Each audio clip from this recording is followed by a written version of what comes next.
chapter by chapter. And then I sat down for a year and I wrote the book. And it looked very much like that outline. It followed it very carefully. Which isn't to say that I didn't learn a lot in the research and the writing, but it pretty much was what I set out to do. The Shock Doctrine was a completely different experience, as all of my publishers can attest. It took much longer than it was supposed to. The book is much longer than it was supposed to be.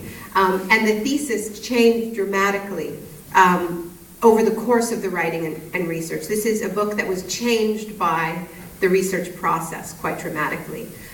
So I'll just give you a sense of a little bit how that happened in my brief time here. The roots of this project for me, it began when I was living in Argentina with my partner Avi Lewis, who's here.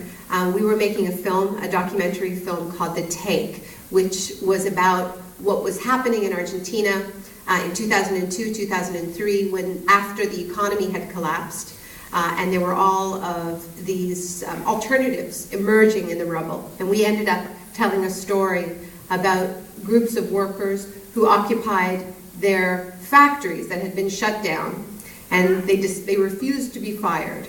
They staged the reverse of a strike. If a strike withdraws the labor, these were workers who were just refusing not to work. So they went to work even after their factories closed and turned them into democratically run cooperatives.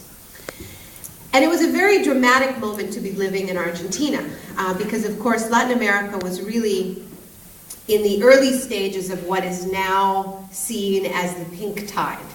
And the ideology that I write about in the Shock Doctrine, which in Latin America is called neoliberalism, which the French call savage capitalism, which the Americans call Reaganomics, or supply side, which the Brits call Thatcherism, which manages to have different names in every country, it seems.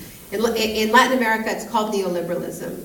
In Argentina, actually, they have an even shorter phrase. They just call it el modelo, the model. And everyone knows what that means. The model is the Washington Consensus. It's privatization of everything in sight. It is deregulation in the interests of multinational corporations. So the liberation of capital to move across borders, to not face tariffs and any trade barriers, low taxes, and the regulation in the interest of those same multinationals, the protection of intellectual property rights and so on. The starving out of those aspects of the state that help public health care, public education, public housing, the evisceration of those aspects of the state, and the propping up and often the superfunding of those aspects of the state that hurt. The prison system, the police, the more military side of the state. So this in Argentina is called el modelo, the model. And what was happening when we were living there was that el modelo was in crisis because they had followed the prescriptions in Argentina to the letter. And it had created this kind of hollow state where everything was owned by foreign companies. Water had been privatized, and the French company that got the contract kind of quit after they put in the water pipes and decided not to do the sewers.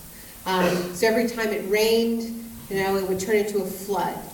And there were all these breakdowns in the privatization process because it was rife with corruption, as is so often the case. And I argue in the book, using the analysis of David Harvey, the wonderful historian of neoliberalism, that really what this stage of capitalism is about is the transformation of the state into a new colonial frontier.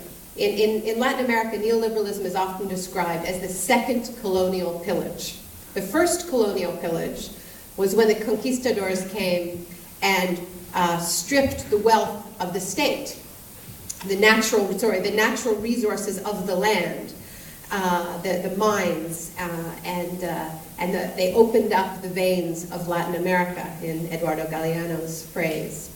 The second stage, the second colonial pillage, was the feast